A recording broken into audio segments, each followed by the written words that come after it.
Okay, right. So big thing that you already noticed, right, yeah, is that the midterm is Monday. The paper is not going to be due Wednesday. So you do have 2 extra days to do the paper. And you're going to be reading all this stuff on the Industrial Revolution for Wednesday as well, right?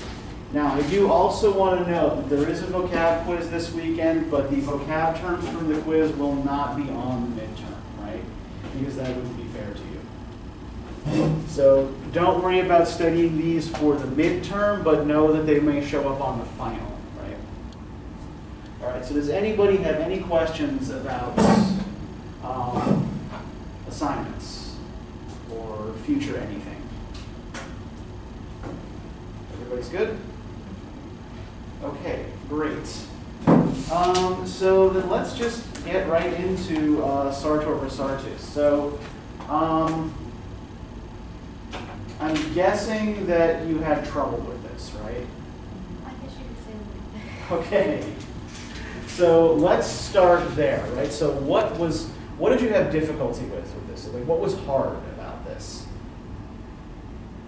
It's all very difficult to understand. Okay. Honestly, just a lot of it. So was it the form that was difficult to understand? Did you just like kind of not know what he was talking about most of the time? Yeah. Okay. So let's maybe start with the form, and that might help us figure out a little bit what's going on here. So first, how many different narrators do we have here? How many different people do we have talking? Okay, yeah, good. Yeah, we have 2 people talking. We have 2 narrators, right? So we have a kind of frame narrative situation like we had with the Rime of the Ancient Mariner, right?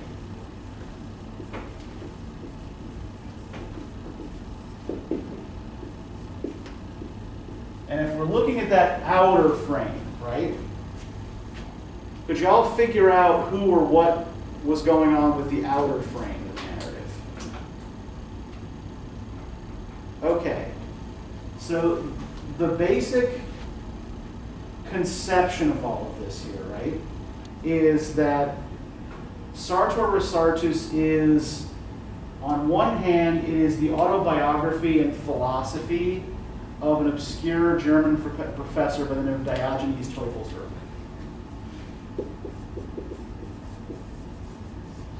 And Diogenes Teufelsdruck,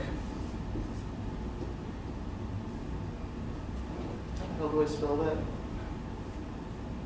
I've been teaching this for I don't know how many years, and I can never remember how to spell you guys' last name. So Diogenes in Greek means God-born.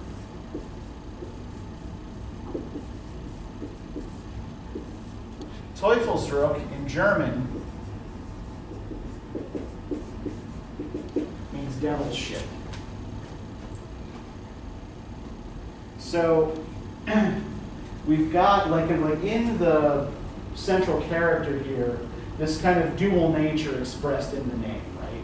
You know, both the divine and the profane, the spiritual and the very, very grossly material, right?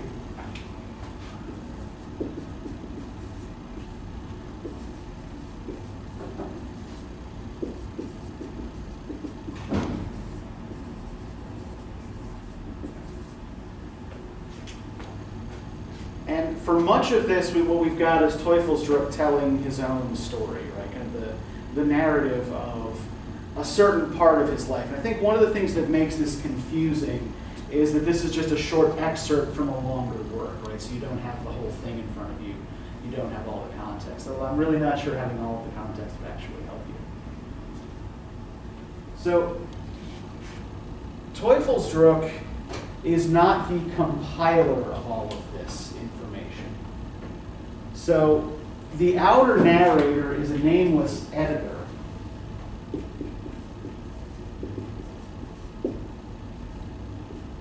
who has had Teufelsdruck's manuscript dumped on his doorstep in a bunch of paper bags, organized in no particular fashion. So what the outer narrative is this editor trying to make sense out of and compile a coherent narrative out of Teufelsdrück's papers.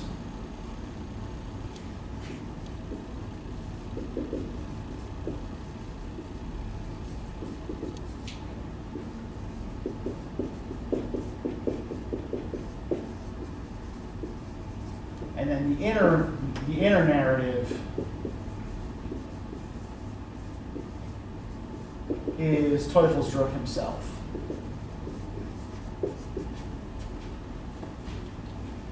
However, because Teufelsdrück's papers are being edited and arranged by another person who doesn't have access to Teufelsdrück or to his thoughts or opinions about how the manuscript should be laid out, right? What we're also getting is from the editor a kind of selective reading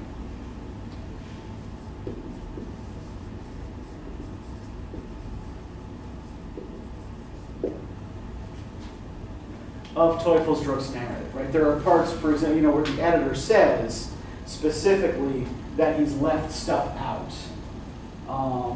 or that there's no point in continuing this part of the narrative, or here I'm going to quote Teufelsdrück in full, right?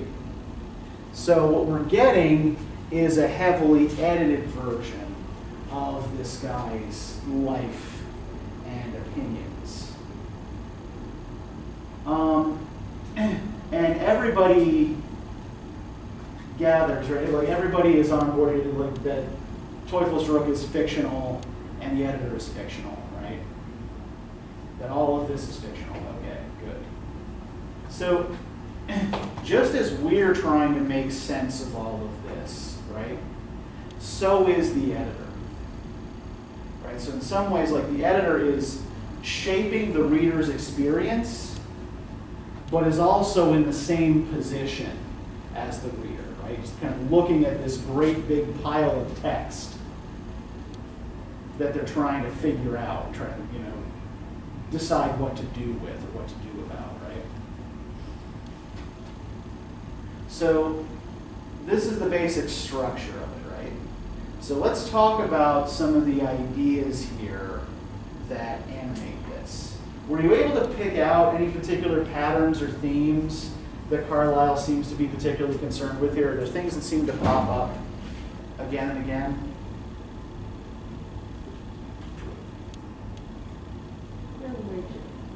Okay.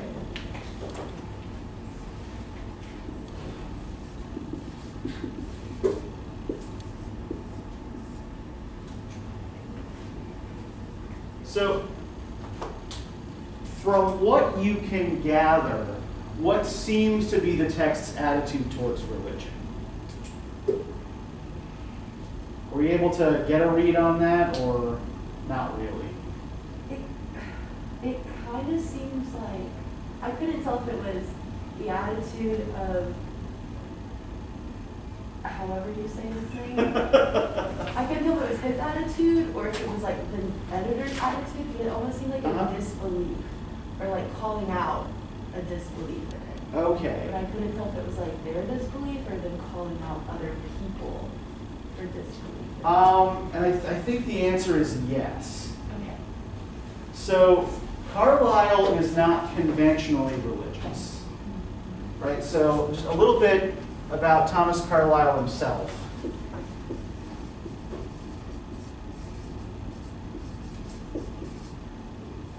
So Carlyle comes from a Scottish Presbyterian background.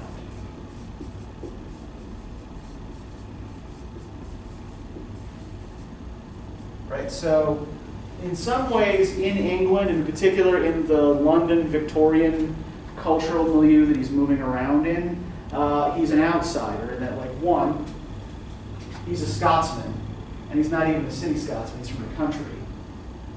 And he's a Presbyterian, right, so he belongs to one of these dissenting, or is raised in one of these dissenting faiths, right, not in the Church of England.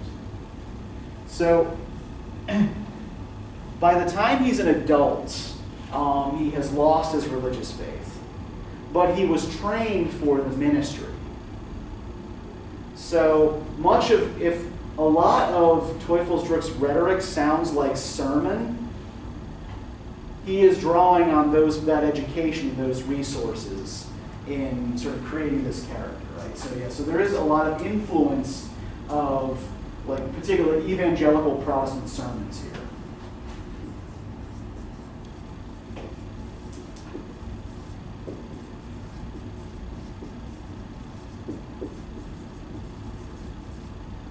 But the bigger idea that is animating the text as a whole, and it's kind of a stand-in for religion here, is what Teufelsdrück and the editor call the philosophy of clothes.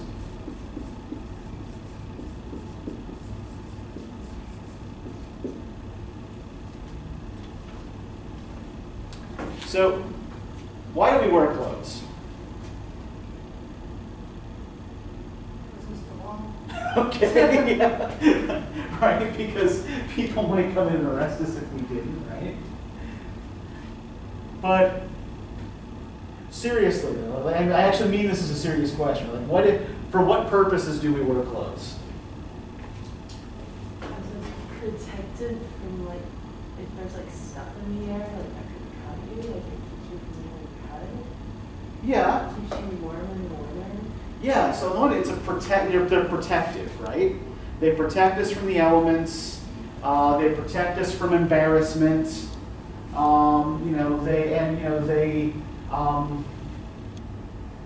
They shape our appearance and the way others perceive us, right? So what happens to a suit of clothes that you wear for too long? What starts to happen to your clothes over time? Yeah, they wear out, right? They get full of holes. They start to fall apart.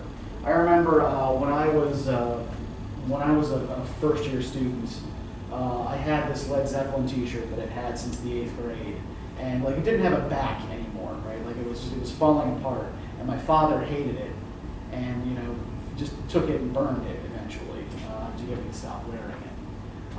But because it wasn't performing its function anymore as clothing, right?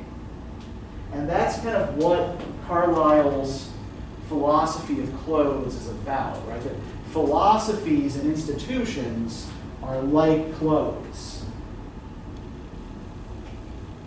We form them as a means of protection, right? Usually covering over some other bigger idea.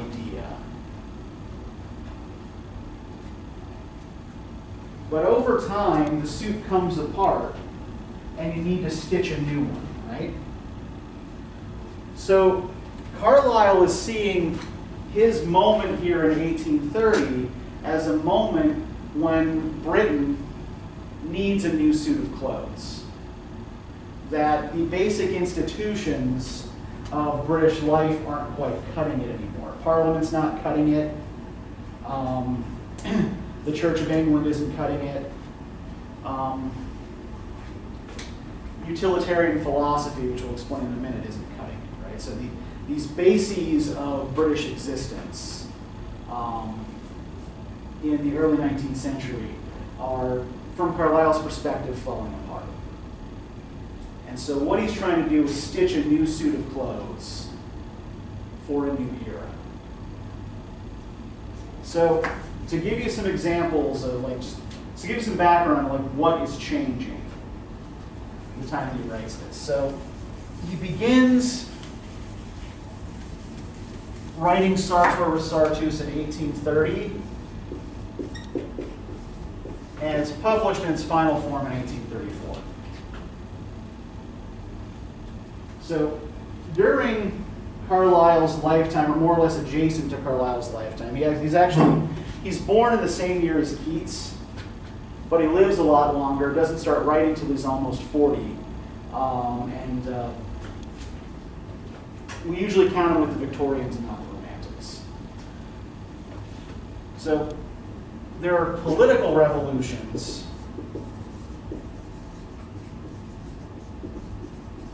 in in his lifetime kind of throughout the Atlantic world, right? So we have, the American Revolution from 1776 to 1780.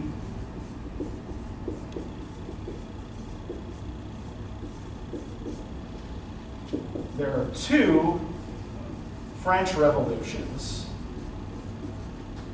right? The one that we've already spoken about that begins in 1789 and runs for about another 10 years. And then another one in 1830 in which the people overturn a constitutional monarchy in favor of a representative democracy. And there are also two Irish risings against British rule in 1798 and in 1803, in which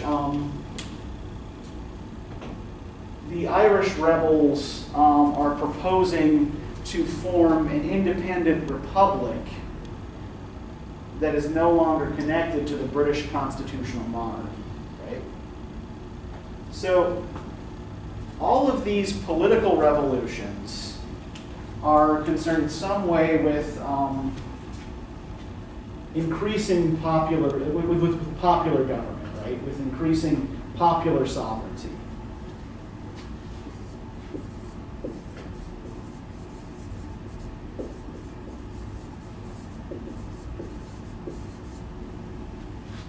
And as a reminder, in early 19th century Britain, what percentage of the population was eligible to vote? Is it less than 5%? It's definitely less than 5%. 2.5? About 1%, right? About 1% of the population is eligible to vote. So, while Carlyle is writing Sartor Resartus, there's a debate in Parliament over voting reform, right? And this ends up being codified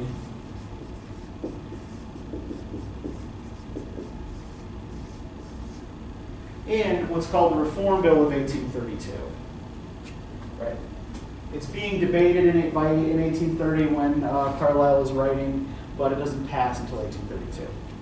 And what the Reform Bill of 1832 does is perform the massive feat of increasing the percentage of people in Britain who can vote from 1% to, are you ready for this? Are you watching? 7%. So how do they get there? What do they do? What do they change? Well, first off, they abolish most of those rotten boroughs. Do y'all remember what rotten boroughs were?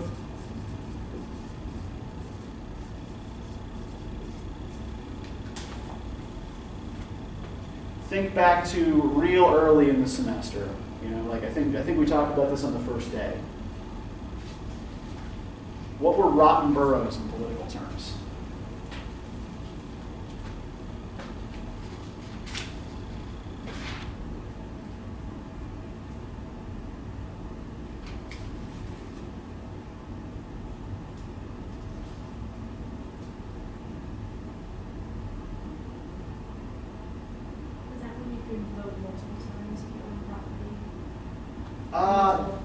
That was, a lot of people who lived in rotten boroughs could do this. Like, if they owned property in one borough and also in another, they could vote in both of those constituencies, even if they, even though they probably only actually lived in one.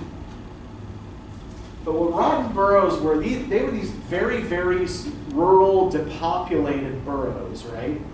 Where there were only maybe a couple of large landowners who were eligible to vote, and they could kind of collude amongst themselves to send somebody who was going to advance their interests to Parliament, right?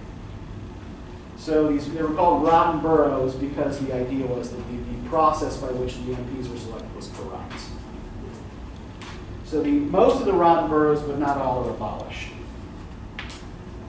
They also gave representation for the first time to cities specifically, right? So cities got their own members of parliament now, rather than having to share with broader rural constituencies where the rural vote could outweigh the city vote. They also give the vote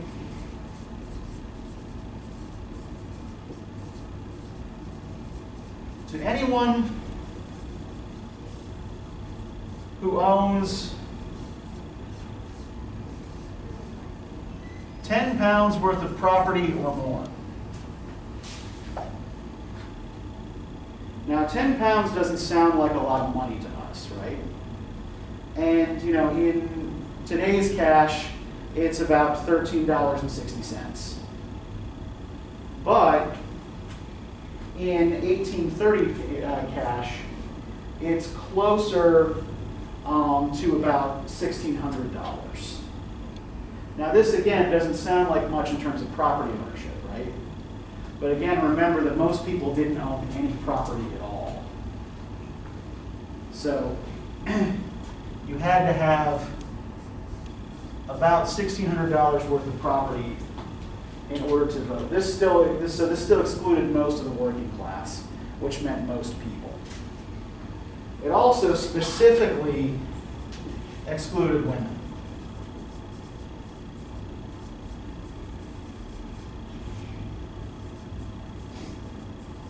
Which cuts your eligible voting population in half right there, right? So there was specific language in the bill to say that voting rights were not to be extended to women. So it was only for men. But on the whole, right, this is, the most significant, like, for all its problems, it's the most significant advancement of democracy in Britain in a long time. So you've got all these people who want to take charge of their own lives, who want to take charge of their political lives in particular, right? And they need a philosophy, according to people like Carlyle, who thinks people need philosophies. So the basic idea that Carlyle comes up with, the thing that replaces conventional religion for him, is what he calls a gospel of work.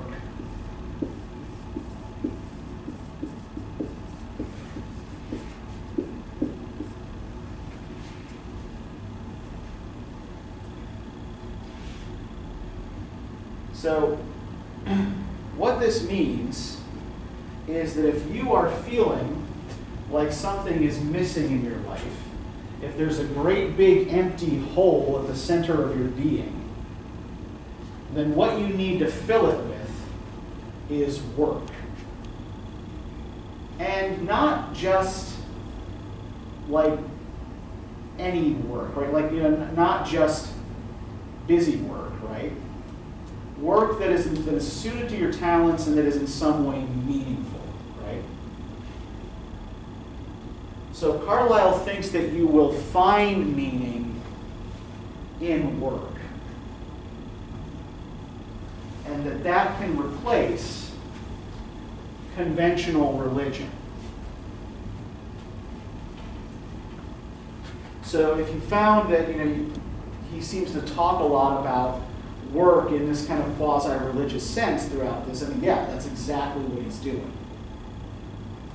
He's making a kind of new religion out of meaningful work. And you can thus kind of judge value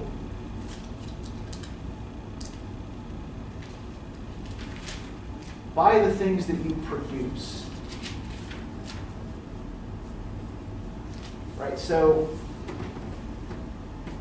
if we look kind of early on in his travels here on page 37, right, but for me, So strangely unprosperous had I been, the net result of my workings amounted as yet simply to nothing. How then could I believe in my strength when there was as yet no mirror to see it in? So you know who you are, and society knows who you are, based on what you make, right? What you produce. And work, for Carlyle, is kind of like the evidence of this divine spark in human beings. So, part of where he gets this idea, a lot of people in the early 19th century are thinking a lot about the myth of Prometheus. Are any of you familiar with this figure, Prometheus from Greek mythology?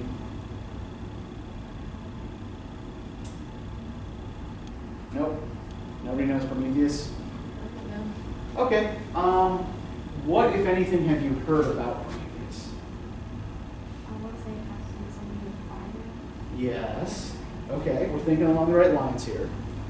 So, Prometheus, on the one hand, is the creator of human beings in Greek mythology. Right? He actually he physically made people out of clay.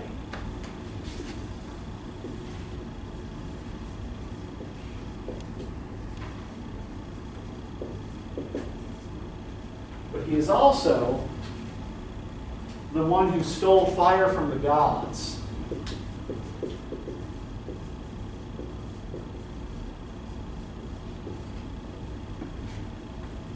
in order to help human beings, right? To keep themselves warm, to cook their food, to make their tools, and so on and so forth. Right?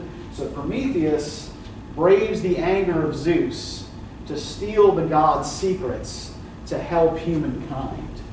Yeah, go ahead, Joe. I want to say they weren't happy with him, they got upset with him. They weren't thankful for the fire. The human beings weren't, or the gods weren't? Human beings. I don't know if that's right, but that's... Yeah, well, I don't recall any of that from the myth. What I do recall from the myth is that Zeus becomes very, very angry, chains Prometheus to a rock on a high mountain, and every day an eagle comes and tears out his liver. But because Prometheus is a god, the liver just grows back. So the eagle just comes back every day and tears it out again. So, he's rewarded by the gods with eternal suffering, right? But his ultimately, from Carlyle's perspective and the perspective of someone like Carlyle, he can, whatever is suffering, he can think of himself as the kind of ultimate benefactor, right? Yeah, Savannah. This is going to be real dumb. Is that what Moana was semi-based off of? Because, Maui, steals from the gods and, stole the heart of Te to help his it's and got mad. It's a similar myth, Mm-hmm.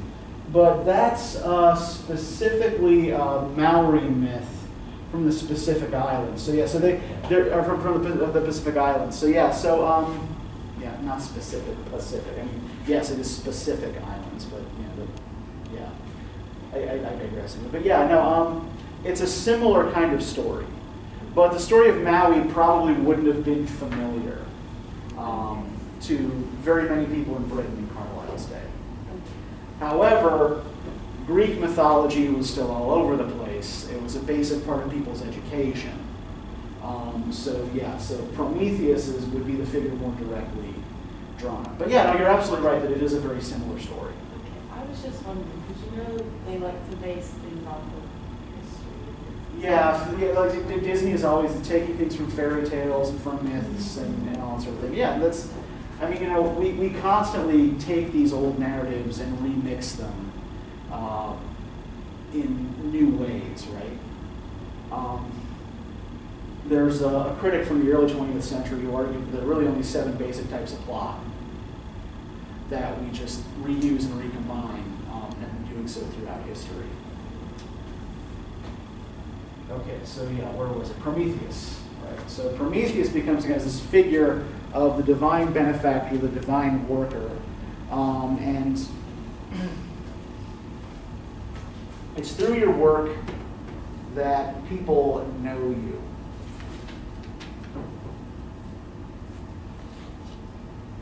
So if we look on page 40, Teufelsdruck talks about kind of like the great products of human industry and civilization here. This is visible and tangible products of the past, again, I reckon up to the extent of 3. Cities with their cabinets and arsenals, then tilled fields, to both of which divisions roads with their bridges may belong. And thirdly, books, in which third truly, the last invented, lies a worth far surpassing that of the 2 others. Wondrous indeed is the virtue of a true book, not like a dead city of stones, yearly crumbling, yearly needing repair, more like a tilled field, but then a spiritual field, like a spiritual tree, let me rather say. It stands from year to year and from age to age. We have books that already number some 150 human ages, and yearly comes its produce of new leaves, commentaries, deductions, philosophical, political systems, or word-only sermons, pamphlets, journalistic essays, every one of which is talismanic and thaumaturgic, for it can persuade men, O thou who art able to write a book, which once in the 2 centuries or oftener there is a man gifted to do, envy not him whom they name city builder, and inexpressibly pity him whom they name conqueror or city burner. Okay, so first off, these are very long sentences, right? They're very, very long sentences with lots of subordinate clauses that can be a little bit hard to parse. But again, like he's like adopting that sermonizing kind of style that tends to rely on this exact technique. So, what are the 3 most important products of human activity here that he notes? Cities, tilled fields, and books. Yep, cities, tilled fields, and books.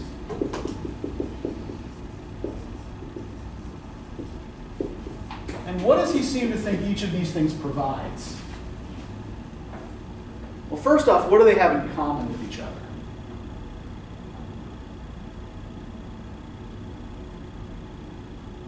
And this might not be something that he says, just maybe try to infer this. What do cities, tilled fields, and books all have in common with each other?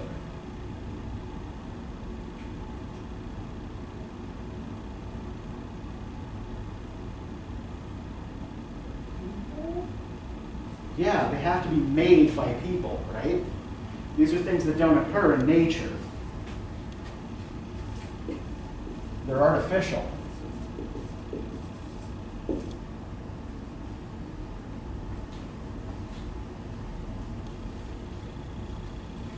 And how do they affect human life?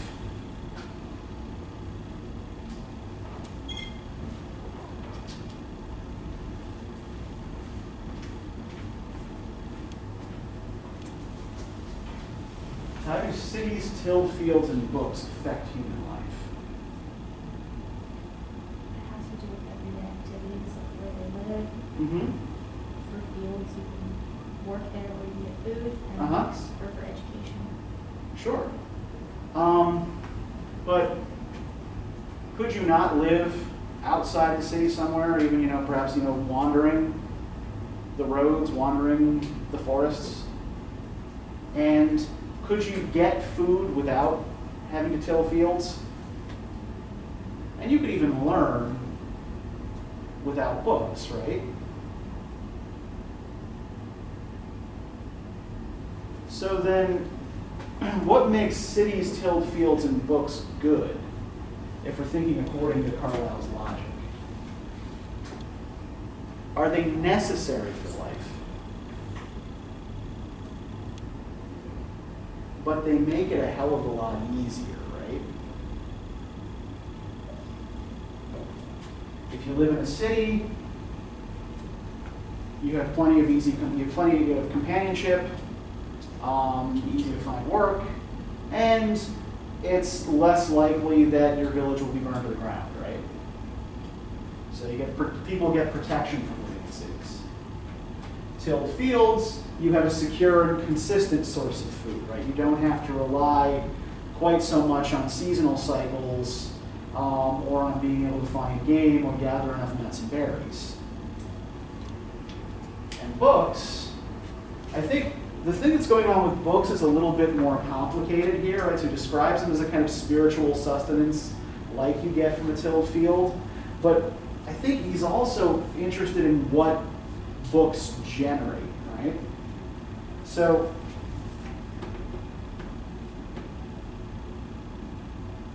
he says that yearly books come to produce new leaves, right? Commentaries, deductions, philosophical and political systems, right? So what does one book end up creating or giving rise to?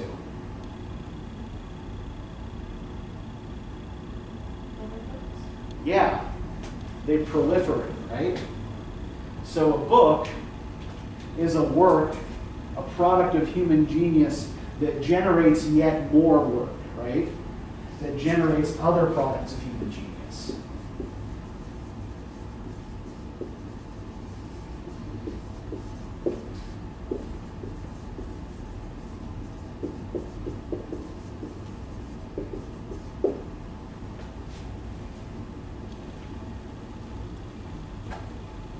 And that this is all to the good, right? So that this is all the stuff that allows for human life to flourish, right?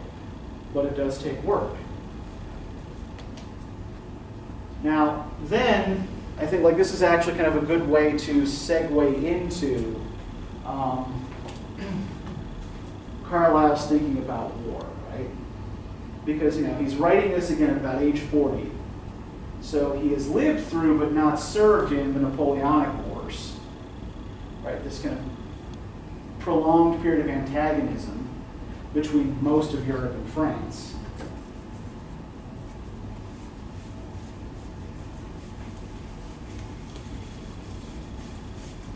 And if we look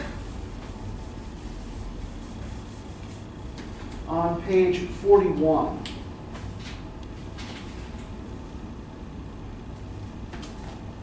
we get Teufelsdruck looking over the battlefield at Vavrum, which is one of the major battles of the Napoleonic Wars.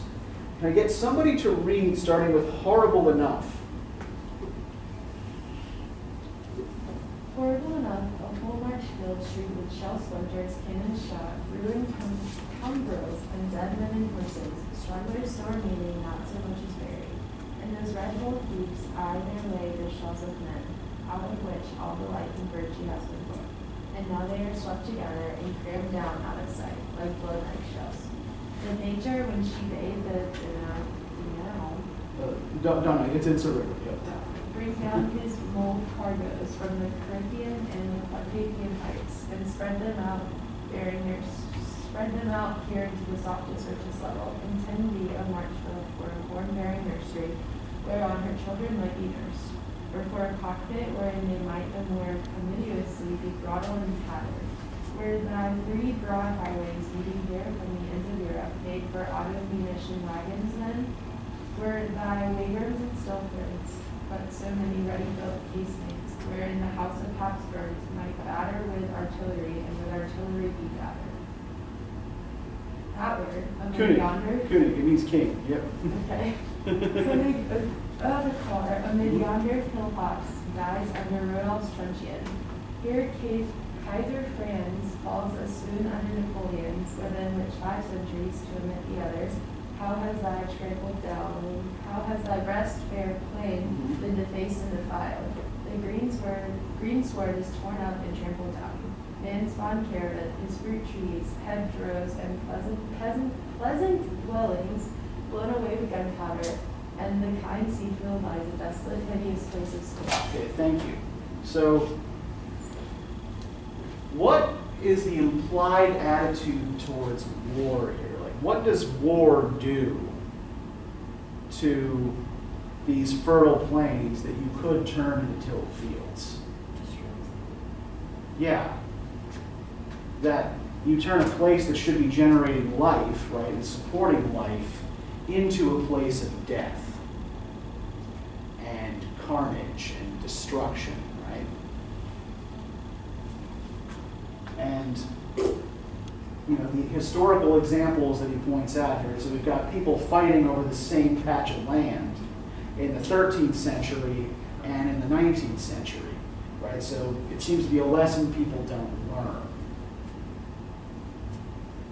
That all of this, that this field wasn't intended to be a battlefield. Nature intends it to support life. And it's going to do so anyway, regardless of what people do. If we look at the continuation here, right?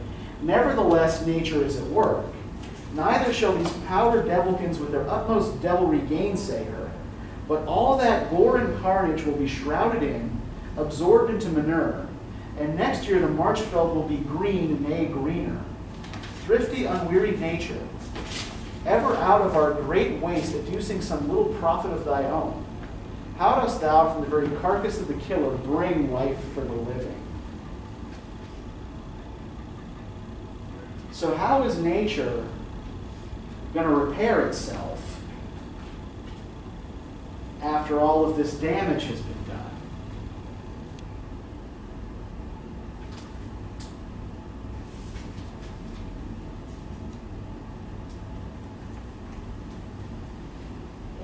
Soak it all in and it'll be more prosperous next time. Yeah, it's gonna absorb all of this life energy that's been released, right? And spit it back out in more greenery and more lush plant life. So I mentioned this whole divine spark thing in reference to work a little while ago, right? So a big component of Carlyle's philosophy is a now discredited 19th century idea called vitalism. And vitalism, a vitalist argued that the presence of energy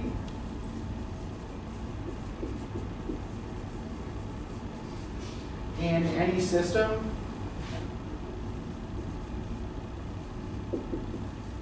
was evidence of the divine. And this line of thinking, right, this particular philosophy, is a big part of what animates Carlyle's depiction of the Marchfeld, taking in and absorbing the dead soldiers and shattered wagons and what have you. Right, that it's all part of one great big living system, and this energy, this divine energy kind of feeds on itself, it feeds on other energy, right? All right, now to continue with his thoughts here about war. Right, so we can already deduce a kind of basic anti-war orientation here, right? And let's kind of see how far this goes if we look at the next paragraph. Can I get somebody to read for us, starting with what speaking in quite unofficial language? What speaking in quite unofficial language is the net report and upshot of war. To my knowledge, for example, there dwell and toil in the British village of Dumbridge, usually some 500 souls. From these, by certain natural enemies of the French, there is successfully selected during the French war, say 30 able-bodied men. Dumbridge, at her own expense, has sucked and nursed them. She has not without difficulty and sorrow fed them up to manhood, and even trained them to crafts, so that one can weave, another build, another hammer, and the weakest can stand under 30 stone. Yeah, essentially it means that they can lift about 420 pounds of weight. Nevertheless, amid much weeping and swearing, they are selected, all dressed in red and shipped away at the public charges some 2,000 miles, or say only to the south of Spain, and fed there till wanted. And now to the same spot in the south of Spain are 30 similar French artisans from a French Dumbridge like manner went they, till at length, after infinite effort, the two parties come into actual juxtaposition. And 30 stands fronting 30, each with a gun in his hand. Straightway the word fire is given, and they blow the souls out of one another. And in place of 60 brisk, useful craftsmen, the world has 60 dead carcasses, which it must bury and anew shed tears for. Okay, thank you. So we'll pick up the rest of this in a minute, but I want to pause and kind of examine what we've got so far here, right? So what's the tragedy here of Dumbridge?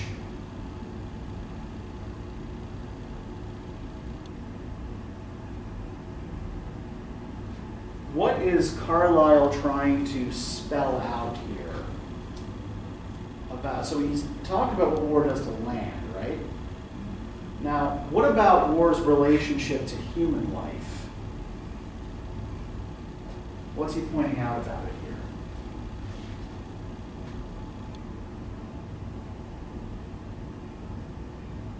Like it takes human life. I mean, it says that they blew the souls out of each other. Yeah. And what would each of those villages have had if there'd been no war?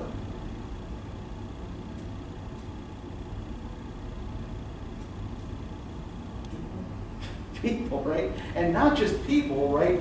Useful craftspeople, right? You know, we're told, you know, that like, not without expense and difficulty, the villages raise these men, right? They've all got skills, right? One can weave, one can build, another hammer, right?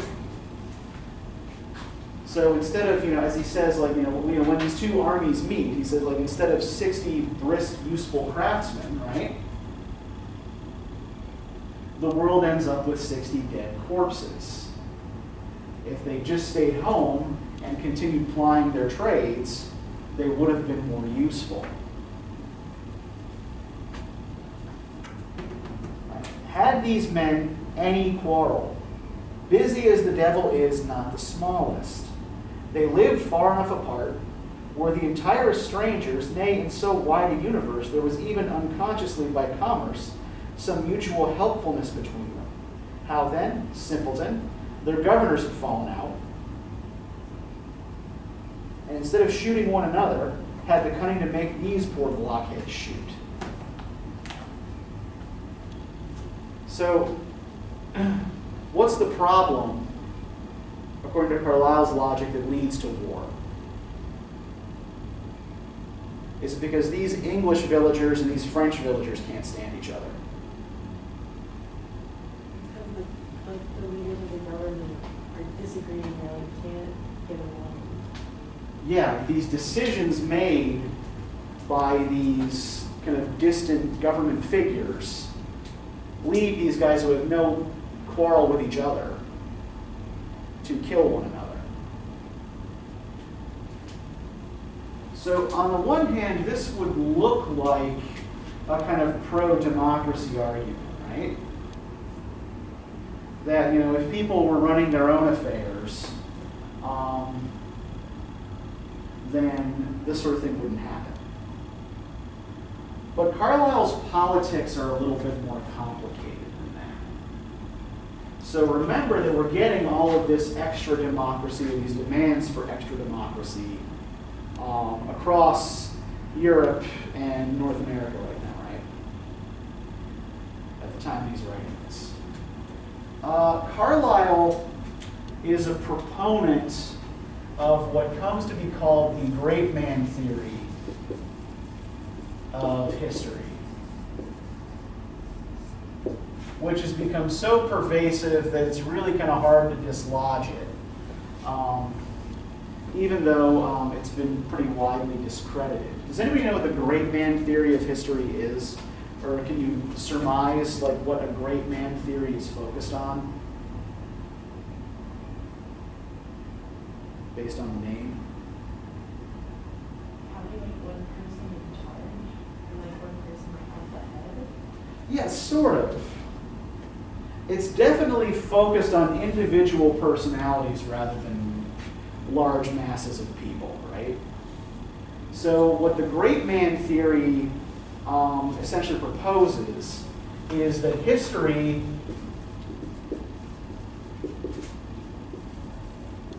is moved not by large masses of people pushing for something,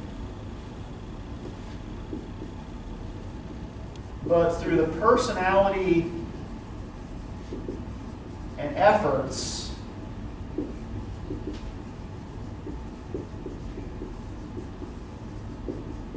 of exceptional individuals.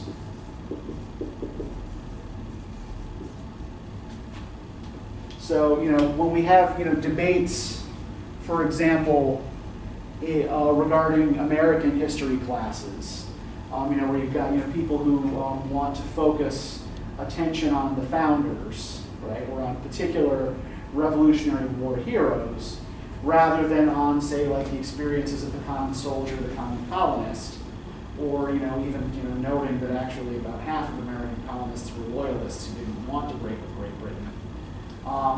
Then, you've got people there subscribing then to the Great Man theory, right? That it was this particular group of people that made this happen, and not the efforts of, kind of people down on the bottom of the pyramid. But yeah, Carlyle is a big believer in this, and is probably its biggest, its most influential 19th century enthusiast. So, we've got references here to Napoleon,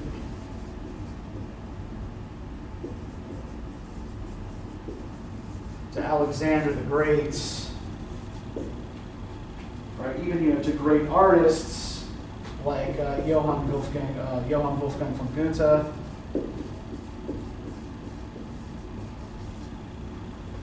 As the real important movers of history here, right? So, if you look, for example, here on page 43,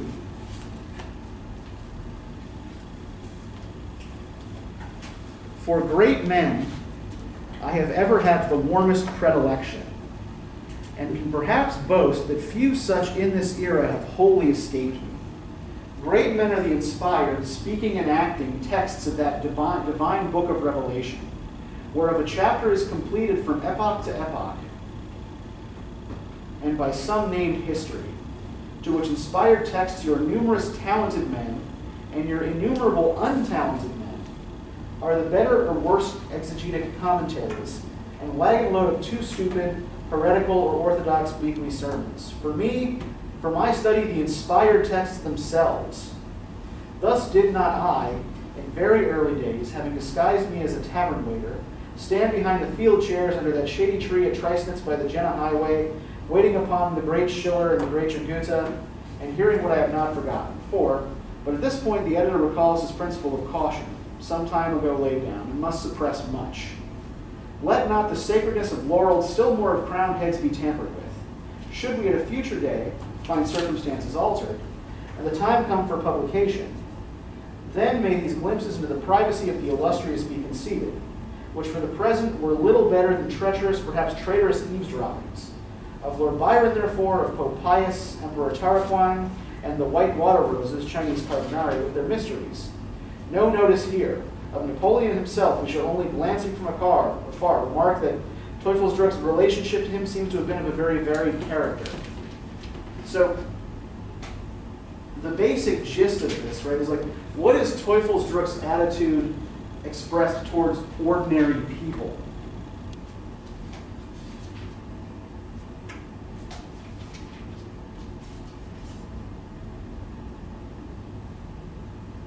If we're comparing your numerous talented men to your innumerable untalented men,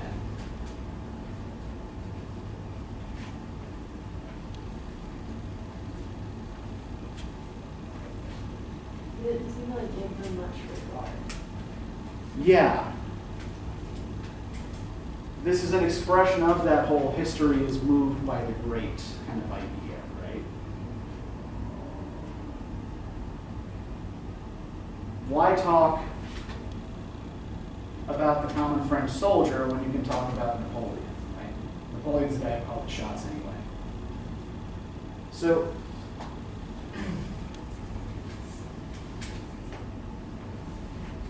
these are the basic ideologies, this whole, the philosophy of clothes, the gospel of work, and this great man theory of history with which we associate Carlyle.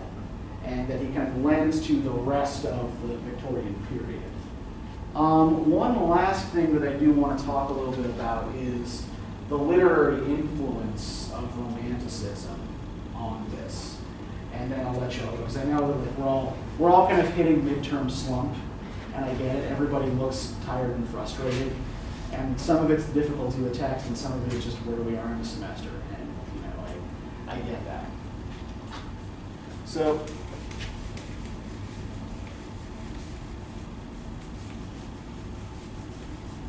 is there a reason why Book of Revelation and history are like capitalized in text or font? I mean, is there a reason? Like, did Carlyle do that? Oh yeah. Okay. Yeah, but I think that also would have been fairly conventional at the time. Books of the Bible typically would be capitalized when their names were printed out in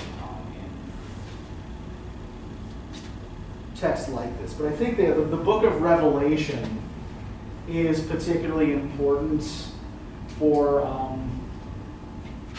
Carlyle's purposes here, because the whole idea of Revelation, right, is the breaking down of the old world and the construction of the New Jerusalem, right? So I think that's almost serves as a kind of model here, particularly in the way he describes cities. But so we've got this divided into three parts, right? We've got this everlasting no.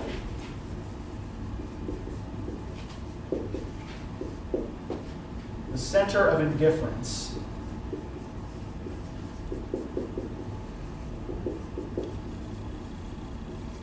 And then the everlasting yea.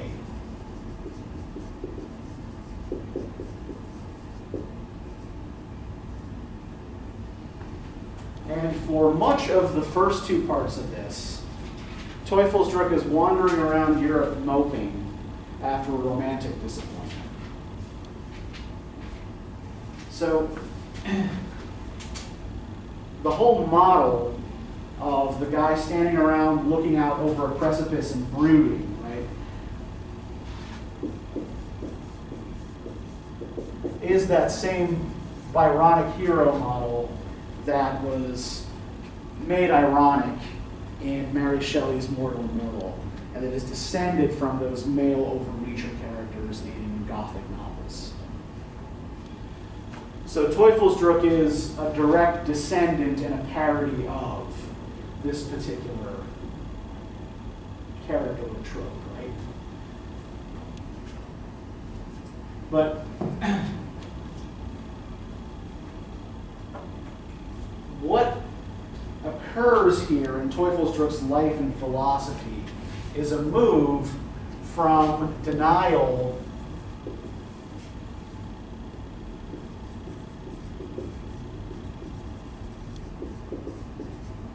to affirmation. So like from denial of any kind of positive role in the world or in society to embracing and taking up the idea of work as the kind of center of life. So the everlasting no is not something that Teufelsdruck himself says. It's something that's said to him. If we look on page 39,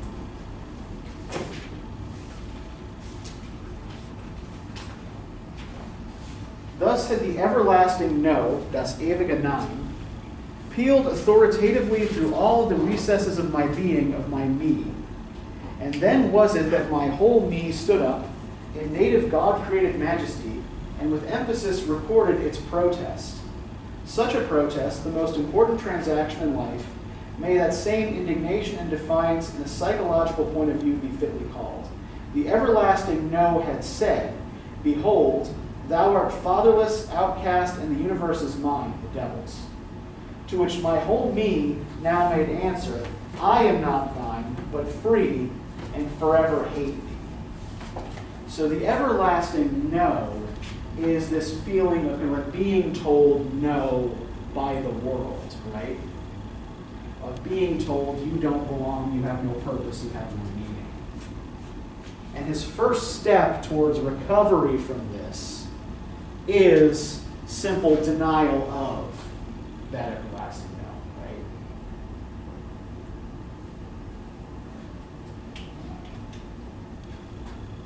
And that leads into his Byronic wanderings through the center of indifference, where he's no longer feeling that the world is out to get him or that the world hates him, where he hasn't found a positive philosophy or a reason to live yet.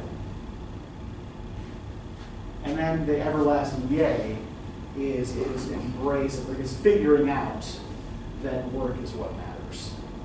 And that, putting your shoulder to the boulder is what gives you meaning in life. All right, so I think I've probably done your heads in enough for today. Does anybody have any further questions about this? Does any of this make any more sense to you than it did when you came in here and sat down? Yes. Okay, good. Then we accomplished something today. All right, so I do have guide questions for you for next time, but I left my flash drive at home, so I'll just email them to you when I get to the office. All right, have yourselves a good weekend. Probably the most important, yes, study for the exam, prep, but probably the most important things to do, get a good night's sleep and eat breakfast. Those will affect your exam performance probably more than cramming will. So, all right.